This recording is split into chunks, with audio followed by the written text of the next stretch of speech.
ये चाहेंगे कि जो है आप भी जो है 10 कदम आगे आए। अगर आप 10 कदम आगे आते हैं मोहतरम सदर साहब, तो हम 100 कदम आगे जाएंगे।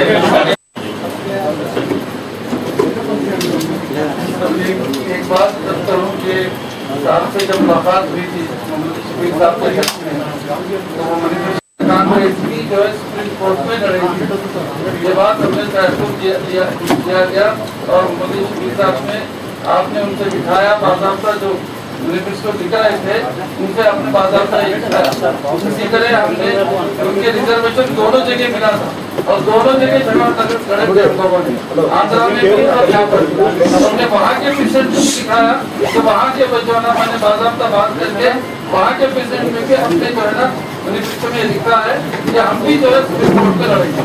ये हमको आप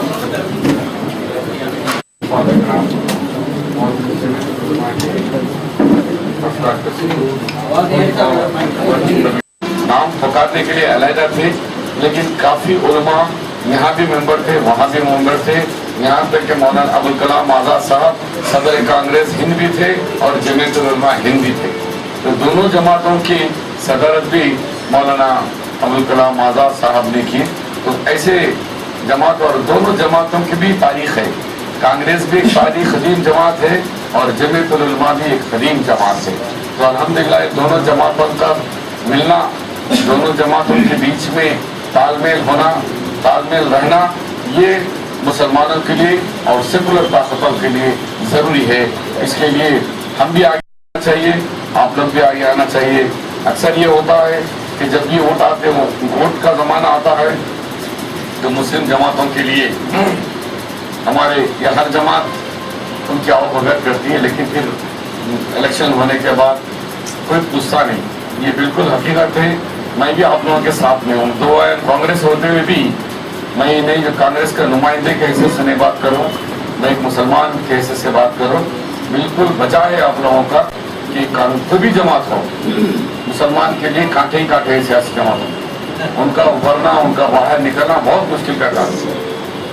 आपने देखा कि जब चारों तरफ तेलंगाना की हवा चल रही है, किसी कमजोर से कमजोर को खड़ा कर दिए तो जीत रहा 60-70 हज़ार से, लेकिन महबूब नगर में किसी एक मुसलमान को खड़ा गया तो वहां पर सारे फिरका परस्त यहाँ तक के जेएसी एम्प्लॉइज सब एक हो गए, वो मुसलमान हार गया। अगर वही गैर मुस्लिम को देते तो वही 50 हज़ार से जीता था। ये बताना चाह रहा हूँ कि इतना बड़ा एजुकेशन में भी एक मुसलमान को नहीं जीता था और इतना पोलराइजेशन है। 2009 में तेलंगाना के अंदर 14 नुमाइंदे हर जमात के ठहरे, 14 के 14 हार गए एक्सेप्ट मजलिस। कांग्रेस ने 6 टिकट दी, 6 हार गए। बीजेपी तेलुगुदेशम ने 5 दिए, 5 उनके हार गए। सीपीआई ने 1 दिया, उनका हार गया। टीआरएस 3 दिए, उनके भी हार गए। टीआरएस, सीपीआई, कांग्रेस और पंजाब राज्य भी, यानी 14 के 14 नुमाइंदे पूरे के पूरे हार गए। इसमें मैं भी एक हार गया, क्योंकि हमारे वोट तो आसानी से ट्रांसफर हो जा रहे, लेकिन जहाँ मुस्लिम नुमाइंदा ठहरा वहाँ हमारे गैर मुस्लिम भाइयों के वोटें आने में थोड़ा दिक्कत हो रही, पोलराइजेशन हो रहा है। उसके लिए मैं चाहता हूँ कि टिकट ज़्यादा नहीं देने की वजह भी यही थी कि पोलराइजेशन ज़्यादा होने की वजह से आवाज़ नहीं आ रही है। तो इस बार से मैं प्रेसिडेंट साहब के सामने खरी खरी बातें कर रहा हूँ, क्योंकि हमेशा हमेशा हम मतलब जिधर भी जो नुकसान हमारा ही हो रहा है। तो इसके लिए आप एक सेकुलर आदमी है, आपका हमेशा मुसलमानों से बहुत गहरा ताल्लुक रहे, आप अच्छे मुशायरे हमेशा जनगांव में कराते, उर्दू के साथ आपका गहरा लगाव है। इसीलिए मैं भी इस दफा आगे आने की वजह यही है कि आज जो देश के अंदर मोदी का बुखार, मोदी की हवा को जो मीडिया लेके जा रहा है और मुसलमानों के अंदर जो बेकिस्म की तशवीश है, कहाँ जा रहा है देश, क्या होने वाला है मुल्क का, उसके लिए हम किसी और के बजाय देखने के बजाय हमारे हाथ में जो ताकत है, हमारे बस में जो है वो करके बताएं। मेरा ये हमेशा ये रहा कि हम में जितनी ताकत है उसी पे हम ज्यादा जोर दें, ना कि किसी गैरों पे मुनसिर होकर उसकी तरफ देखने के बजाय हम में क्या है, हम क्या करके बता सकते हैं। वो खतरे से दरिया भरता है। तो हमारे हक में ये है कि आंध्र प्रदेश के अंदर जमीयतुल उलमा एक खलीम और एक मजबूत जमात है जो दोनों काम कर रही है। एक तो मजहबी शऊर पैदा कर रहे हैं और साथ ही साथ सेकुलरिज्म जो उनका हिंदू मुस्लिम सिख ईसाई भाई भाई की तरह रहे और एक की एक कदर करे, रेस्पेक्ट करे, तभी ये मुल्क आगे बढ़ सकता है। ये इस्लाम बिलीवर्स है लोग जमीन वाले।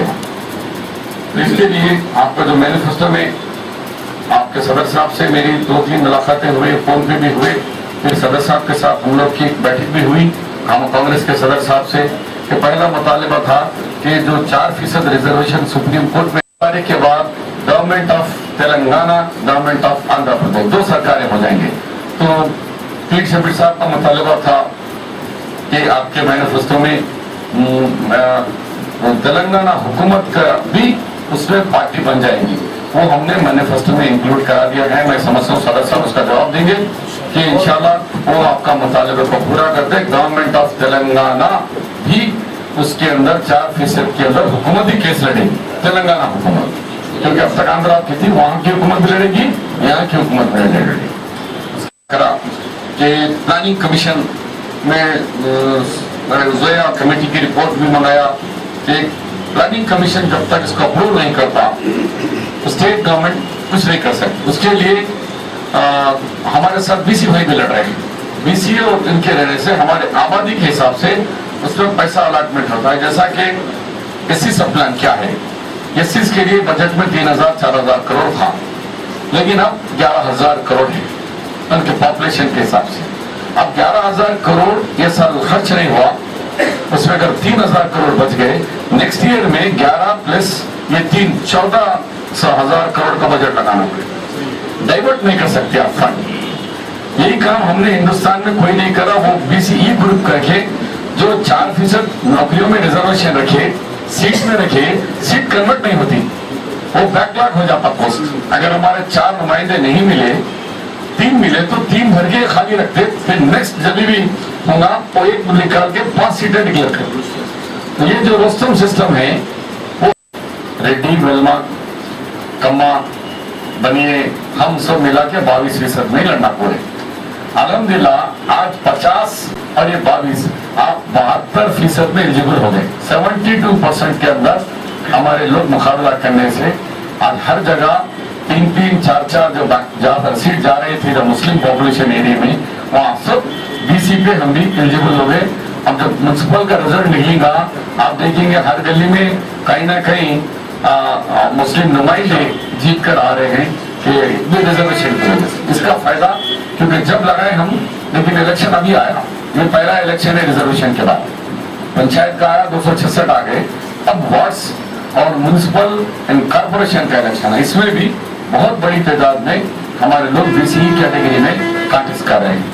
इसके साथ साथ मुझे पूरा भरोसा है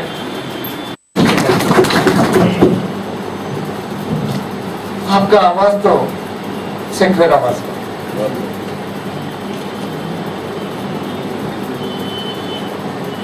आपका आवाज इस देश का आवाज होता है, रहता है। आपका ये आवाज कांग्रेस विचारधारा के धारा को मजबूत करते हैं, मजबूत करते हैं। हम झूठ बोले तो हम बोले नहीं। मैं मानता हूं जब परेशान में है, हेल्थ अच्छा नहीं है, वो ऑक्सीजन सिलेंडर का बात होता है। मगर मैं ये समझता हूं, मैं जिस दिन पैदा हुआ, मैं जब तक जिंदा रहता हूं, जब last breathing, when I die, till that time, as an individual, I have to. పుట్టిన దగ్గర నుంచి చచ్చేంత వరకు ऑक्सीजन मनुष्य की అవసరం। मैं ये बोलना चाहता हूँ, ये मुश्किल के समय में भी खाली नहीं, पूरा जिंदगी भर ये तो ऑक्सीजन है। आप जो बोल रहे हैं वही ऑक्सीजन। सो ये हमेशा के लिए रहे, ये मिलजुल के रहना है, ये इसको सेपरेट नहीं कर सकते। इसको अलग करके देख नहीं सकते, जिंदा नहीं रह सकते। मैं यही बात बोल रहा हूँ, आपका जो बोले हैं ऑक्सीजन, ये तो हमेशा हमेशा के लिए, जिंदगी भर, हर एक जिंदगी, ये किस्मत का है। सो इतना ही मैं बोलता हूँ। मगर इस ये पूरा constitute 87.2%, which is not there in any other state.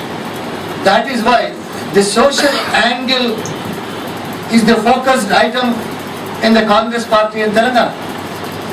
In that direction, I would like to make an assurance, a comment from the heart that we will constitute a committee the moment we come to power to go into the increase in the percentage. That much assurance I give. The benefits after that, the poor people with the reservation becoming doctors, engineers, and in the pharmacy side and technical people in many areas.